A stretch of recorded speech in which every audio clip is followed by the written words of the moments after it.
नदी में नाव, शरीर में जम के बोलो पांव, और कथा में भाव। बस अगर ये दड़ी हो गया तो समझो शिव को मिलने में देरी नहीं है, वो मिलेगा जरूर, प्राप्त जरूर है। इस बेटी ने अपने पत्र में लिखा कि बस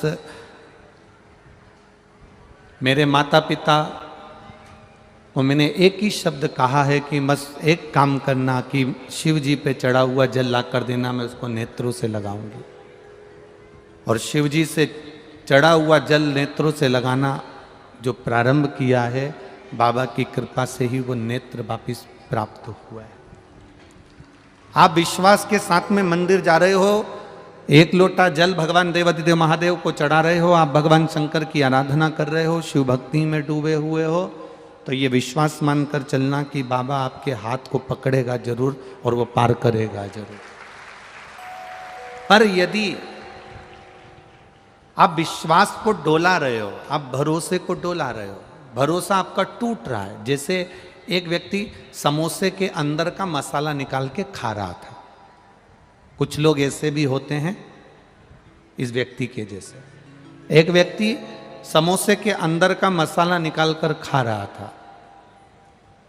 किसी ने उससे पूछ लिया, तू अंदर का मसाला मसाला खा रहा है, ये बाहर का क्यों नहीं खा रहा? केवल अंदर का मसाला मसाला खा रहा है, बाहर का क्यों नहीं खा रहा? उसने कहा, मैं बीमार हूं, डॉक्टर ने मना करा है, बाहर का नहीं खाना है। अंदर का खा गया, बाहर का छोड़ दिया।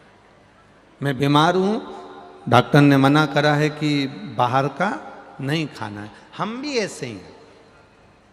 संसार के कुछ लोग ऐसे हैं कि भगवान के मंदिर जरूर जा रहे हैं, भगवान का भजन जरूर कर रहे हैं, पर बाहर से भगवान का भजन कर रहे हैं, भीतर से उनका भजन नहीं हो पा रहा। मस्तक पर त्रिपुंड लगा लेना, चंदन लगा लेना, गले में रुद्राक्ष की माला पहन लेना, गले में रुद्राक्ष धारण कर लेना, और मालूम पड़े कि बहुत कपड़े भी चेंज कर लेना, कपड़े भी बदल लेना, और सोचा कि भगवान मिल जाए, तो भगवान ऐसे नहीं मिलता। शिव महापुराण की कथा कहती है, कपड़ा बदलने से कभी मेरा भोलेनाथ नहीं मिला, कलेजा बदलने से मेरा भोलेनाथ मिल जाता है। कपड़ा बदलने से मेरा परमात्मा कभी नहीं मिलता है। वो उसको आप सोचें कि कपड़ा बदलने से मिल जाएगा। अगर कपड़ा बदलने से भगवान मिलता होता तो शोरूम में पुतले रोज नए नए कपड़े पहनते हैं। बड़े बड़े शोरूम देखिए, छत्रपति संभाजी नगर में इतने बड़े बड़े शोरूम हैं। हम जहाँ पर आदरणीय प्रदीप जी जायसवाल विधायक जी के यहाँ ठहरे हैं, उनकी गली से बाहर निकलो तो बड़े बड़े शोरूम मिलते हैं जहाँ पुतले खड़े हैं, पुतले को एक से बढ़कर एक कपड़े पहनाए गए। अगर कपड़ा बदलने से परमात्मा मिलता होता तो शोरूम में रोज पुतला कपड़ा बदलता है, सबसे पहले भगवान उसी को मिलता। पर कपड़ा बदलने से भगवान नहीं मिला, महंगे कपड़े पहनने से परमात्मा नहीं मिला, बहुत अच्छे वस्त्र धारण करने से परमात्मा नहीं मिला। परमात्मा के मिलने का साधन केवल उसका भाव, उसका विश्वास, उसकी दृढ़ता है। दृढ़ता के बल पर परमात्मा मिल जाता है, भरोसे के बल पर परमात्मा मिल जाता है। आपका विश्वास कितना दृढ़ है, आपका भरोसा कितना दृढ़ है, आप कितने विश्वास के साथ में डूबे हुए हो, आप कितने भरोसे के साथ में डूबे हुए हो। मूल वह है, मूलता उसकी।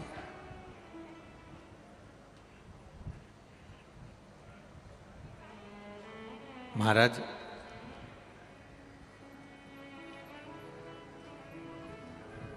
आपका विश्वास जब घर से एक लोटा पानी लेकर जब निकल कर जाऊं ना, घर से जब एक लोटा जल लेकर निकल कर जाओ, अपने घर का एक लोटा पानी महादेव के मंदिर में लेकर जाओ, उस समय पर तुम्हारे मन में ये आना चाहिए कि मेरी जिंदगी का सारा दुख और तकलीफ और कष्ट मैं महादेव को छोड़ने के लिए जा रही हूँ, महादेव के चरणों में देने के लिए जा रही हूँ।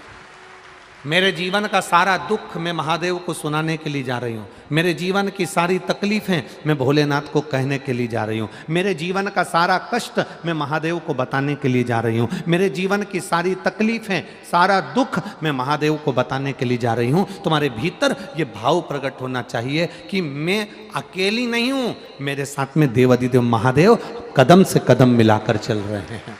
मैं अकेली नहीं हूँ।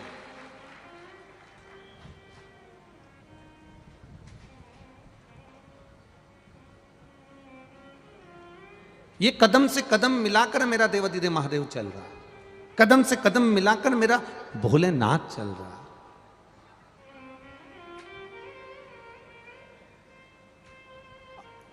पांडव जुआ खेलने बैठे, चौसर खेलने बैठे,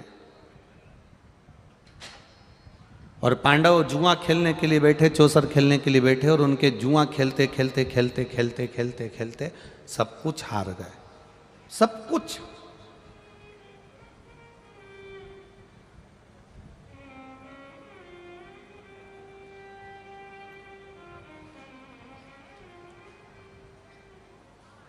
ये पांडव जुआ खेलते खेलते सब कुछ हार गए। जब सब कुछ पांडव हार गए, रोते हुए उस जुए के पंडाल में से बाहर निकले, उस सभा में से बाहर निकले, रो रहे थे। मेरा द्वारकाधीश बाहर खड़ा था, इंतजार कर रहे थे, क्योंकि ये कह कर गए थे जब तक तुम्हें बुलाए नहीं तब तक तुम अंदर आना नहीं। भगवान बाहर ही खड़ा था। द्रौपदी ने पुकारा था इसलिए अंदर आया था, और चीर बढ़ाकर वापस बाहर चले गया।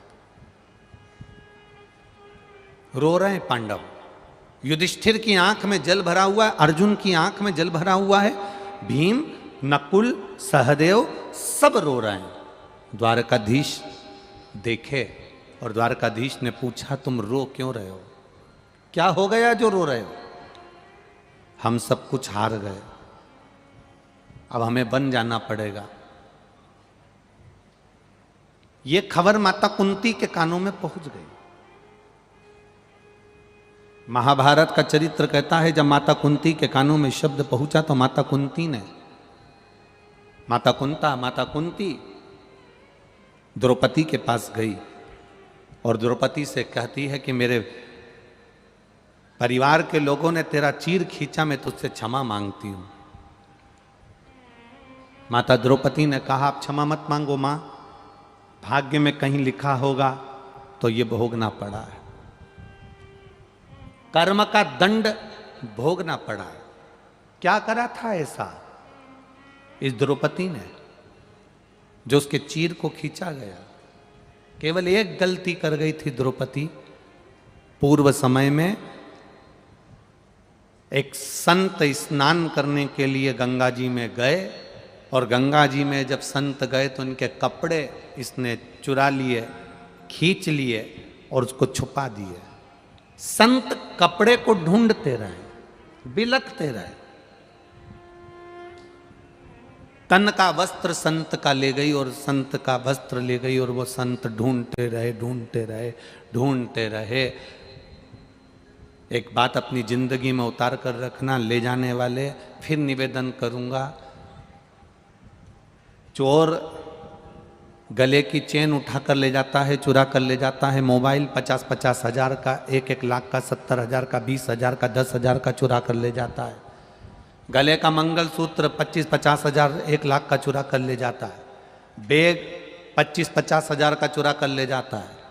जितने चोर आज तक चोरी करते रहे उन्होंने कोई प्रमोशन नहीं करा, वो चोटे की चोटे ही रहे।